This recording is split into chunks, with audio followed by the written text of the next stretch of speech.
नमस्कार, स्वागत है आपका न्यूज स्कूप पर। आपके साथ में गेटी भावे और न्यूज स्कूप की पूरी टीम की तरफ से आप सभी दर्शकों को दीपावली की ढेर सारी शुभकामनाएं। आइए एक नजर डालते हैं आज की बड़ी खबरों पर।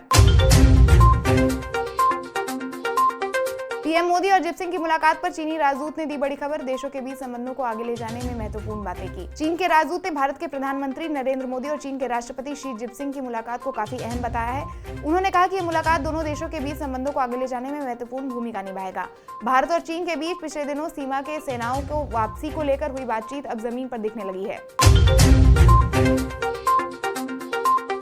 जगन और शर्मिला की मान ने कार्यकर्ताओं से की अपील। जगन और शर्मिला में जल्द सुलह होने की उम्मीद। पूर्व मुख्यमंत्री वाईएस राजशेखर रेड्डी की पत्नी वाईएस विजयम्मा ने स्पष्ट किया है कि वाईएसआर ने अपने जीवन काल में संपत्ति का बंटवारा नहीं किया। उन्होंने कहा कि प्रत्येक बच्चे के पालन पोषण के दौरान कुछ संपत्तियां उनके नाम पर पंजीकृत की गई थी, लेकिन वितरण के रूप में नहीं की गई थी।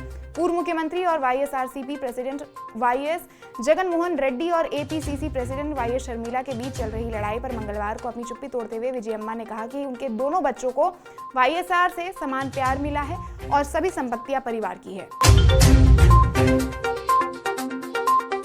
धीरेन्द्र कृष्ण शास्त्री को लेकर उदित राज ने दिया विवादित बयान। कहा, बाबा बागेश्वर धोखेबाज और फ्रॉड आदमी है। बागेश्वर धाम के कथावाचक पंडित धीरेन्द्र कृष्ण शास्त्री को लेकर कांग्रेस के राष्ट्रीय प्रवक्ता उदित नारायण राज ने विवादित बयान दिया है। उन्होंने कहा कि बाबा बागेश्वर धोखेबाज और फ्रॉड आदमी है और वो लोगों को ये कहकर धोखा दे रहे हैं कि वो भविष्य बता सकते हैं। बताना होगा कि बाबा बागेश्वर टीवी चैनलों और सोशल मीडिया पर काफी लोकप्रिय हैं।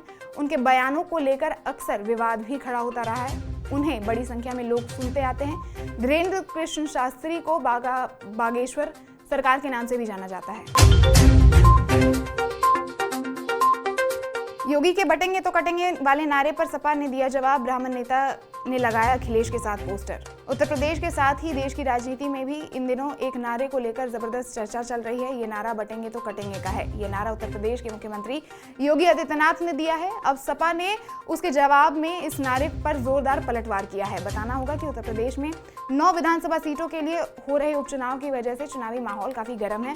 इस उपचुनाव में सपा और बीजेपी के बीच जोरदार टक्कर है। अयोध्या में सीएम योगी का बड़ा बयान। बोले, हमने जो कहा वो करके दिखाया। छोटी दीपावली के अवसर पर मुख्यमंत्री योगी आदित्यनाथ ने अयोध्या में विपक्ष पर जमकर निशाना साधा। सीएम योगी ने अयोध्या में राम मंदिर निर्माण को लेकर कहा कि हमने जो भी कहा वो करके दिखाया। मुख्यमंत्री ने कहा, आप लोगों ने मुझसे कहा था कि योगी जी एक काम करो, मंदिर का निर्माण करो। मैंने उस समय कहा था कि आस्था रखिए। आज जो दिए आप जलाएंगे वो सिर्फ दिए नहीं है, वो सनातन धर्म की आस्था है। पप्पू यादव की वो मिली धमकी पर बोली पत्नी रंजीत रंजन। कहा, हमारा कोई लेना देना नहीं है, हम अलग रह रहे हैं। पप्पू यादव को लॉरेंस बिश्नोई गैंग से मिली कथित धमकी पर उनकी पत्नी रंजीत रंजन ने कहा कि उनका और उनके बच्चों का इससे कोई लेना देना नहीं है। उनके और पप्पू यादव के बीच बहुत मतभेद हैं और पिछले 1.5-2 साल से दोनों अलग अलग रह रहे हैं। उनके बीच बहुत मतभेद है और पिछले 1.5-2 साल से वो दोनों अलग अलग रह रहे हैं। ऐसा बयान उन्होंने सार्वजनिक तौर पर दिया है। कांग्रेस की राज्यसभा सांसद रंजीत रंजन ने कहा कि उनका या उनके बच्चों का इन सब से कोई भी लेना देना नहीं है। एलएसी पर भारत चीन की सेनाएं पीछे लौटी, अस्थायी ढांचे हटाए गए। भारतीय सेना के सूत्रों ने पुष्टि की है कि पूर्वी लद्दाख के देवसांग और डेमचोक मैदानों में अस्थायी ढांचों को हटाने की प्रक्रिया पूरी हो गई है। इसके साथ ही कि बॉर्डर पर गश्त जल्द ही फिर से शुरू हो जाएगी। सेना ने बताया कि इस कदम के बाद दोनों पक्ष 31 अक्टूबर को दिवाली पर मिठाइयों का आदान प्रदान भी करेंगे। दिल्ली में लागू आयुष्मान भारत स्कीम होने की संभावना, हाईकोर्ट पहुंचा मामला। दिल्ली में आयुष्मान भारत योजना को लेकर बीजेपी और आम आदमी पार्टी के बीच महायुद्ध चल रहा है। अब दिल्ली में बीजेपी के अध्यक्ष वीरेंद्र सचदेव ने कहा है कि राजधानी में आयुष्मान भारत स्कीम को लागू करवाने के लिए हाईकोर्ट में रीट याचिका दायर की गई है। न्यूज एजेंसी पीटीआई द्वारा दी गई जानकारी के अनुसार वीरेंद्र सचदेव ने कहा कि दिल्ली बीजेपी के सांसदों ने हाईकोर्ट में आम आदमी पार्टी सरकार के राजधानी में Ayushman Bharat health insurance scheme ना लागू करने के खिलाफ एक रीट दायर की है। राजस्थान के स्कूलों में गौ माता के बारे में पढ़ाया जाएगा। उपचुनाव से पहले मिल सकता है राज्य माता का दर्जा। राजस्थान में कुछ दिनों पहले गौवंश को आवारा कहने पर प्रतिबंध लगाया गया और अब उनको स्कूल के सिलेबस में शामिल करने की तैयारी चल रही है। राज्य सरकार प्राइमरी स्कूल की किताबों में गाय पर आधारित एक चैप्टर शामिल कर सकती है।